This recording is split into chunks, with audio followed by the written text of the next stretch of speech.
নমস্কাৰ আজি এটা আপোনালোকক কুৰ্তি কাটিং কৰি দেখুৱাম আৰু কুৰ্তিটো কেনেদৰে কাটিলো আৰু কেনেদৰে চিলালো তাকো আপোনালোকক দেখুৱাই যাম আৰু আপোনালোকে ভিডিওটো শেষলৈকে চাই থাকিব এয়া মই এনেকৈ কাপোৰ লৈছো কাপোৰৰ দীঘলটো মই 42 ৰাখিছো কাৰণ এটো বহলে ৰাখিছো বহলে ৰাখিলে কাপোৰ কম কাপোৰতে হৈ যায় আৰু চিলাই তিলাই থাকি যায় গতিকে মই 42 আছে 42 ৰাখি দিছো এয়া দেখিছেনে 42 ৰাখি দিছো আৰু এটো যেহেতু মই 34 সাইজৰ গটিকে 34 সাইজৰ মিলাই এফালে বহলটো অলপ বেছিকে লগাই লৈছো যাতে কেতিয়াবা দৰকাৰ হলে হকত হলে আৰু সিলাইটো খুলি দিব পাৰে এনেকে মই 4 জাপ কৰি লৈ লৈছো এতিয়া মই ডিঙিটো লৈছো এনেকে আৰু হৈ ডিঙিটোৰ কাৰণে মই এনেকে আৰু হৈ লৈছো এখিনি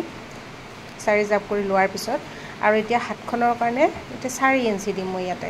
যেহেতু হাতখন স্লিভলেস হ'ব গটিকে হাতখন অলপ ডাঙৰ হলে বহল হলে ভাল লাগে আৰু এফালে ডিঙিৰ বহলটো এফালে মই 6.5 দিম যেহেতু অলপ সিলাইত যাব গটিকে অলপ কমি আহিব 6.5 দিছো আৰু এইফালে দিম মই হাতখনৰ কাৰণে দীঘলটো 6 ইঞ্চি দিম এইফালে ব্লাউজৰ নিচিনা ব্লাউজৰ কাটিংৰ যদি কোনোবাই জানে গটিকে ব্লাউজৰ কাটিং কুৰ্তাৰ কাটিং একে হৈ যায় অকমান ইফাল এতিয়া মই এইবিলাক মিলাই লৈছো এই 6.5 ইঞ্চি যে এইফালে মই ডিঙিটো দিছো মিলাই দিছো আৰু এইফালে মই হাতৰ কাৰণে এইখিনি এনেকে জুপ লৈ পেলে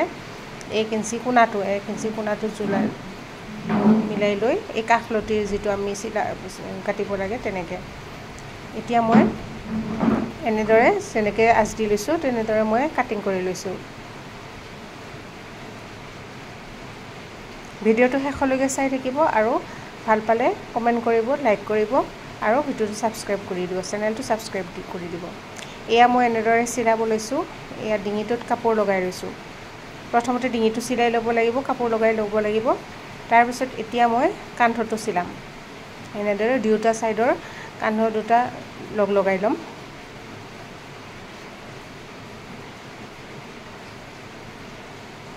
এয়া কান্ধ দুটা মই লগাই লৈছো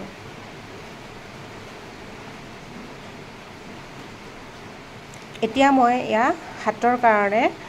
যেহেতু স্লিপলেস হ'ব তাৰ কাৰণে মই কাপোৰ জোৰা দি পেলে অকমান সিলাই দিম যেহেতু স্লিপলেস হ'ব গটিকে দেখিবলৈ ভাল লগা হ'ব এনেকে দিলে আৰু এয়া মই টেছা কাট কৰিবৰ কাৰণে এনেদৰে কাটি লৈছো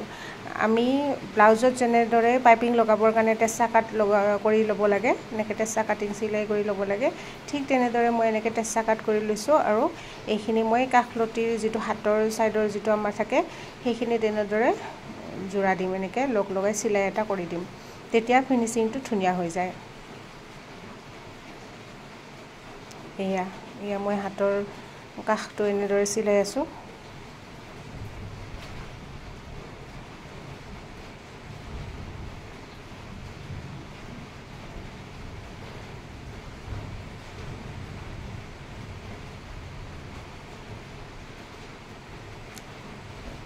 এনেদৰে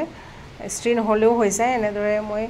ষ্ট্ৰি নোহোৱাকেও কৰিছো মানে আৰু ষ্ট্ৰি কৰিব ইচ্ছা নাই আৰু যেহেতু নিজে পিন্ধিম বেলেগক দিব লগা হলে বাৰু কথা নাছিলে ষ্ট্ৰি দিব লাগিব কিন্তু নিজে পিন্ধিম যাতে আৰু এলাহ লাগিলে মই এনেদৰে খহি দি পেলে চিঠা কৰি লৈ লৈছো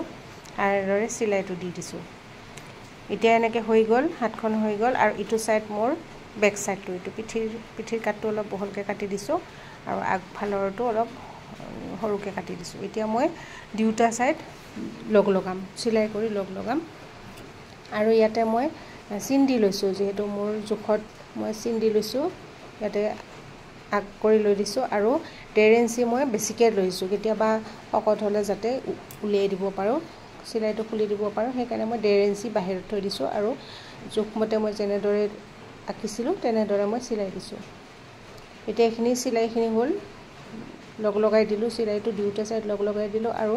এই যে সাইডৰ থাকে আমাৰ তলফালে দুটা সাইড যে কটা থাকে এই দুটা এনেদৰে মই কাটি সিলাই কৰি দিছো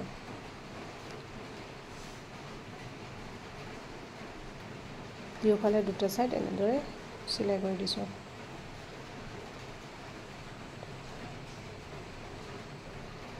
এই আমাৰ গুটিটো ৰেডি হৈ গল ইয়াতে মাজত মই এটা বো এটা দি দিম ভাল লগা হ'ব আজিকালি বো সবে লয়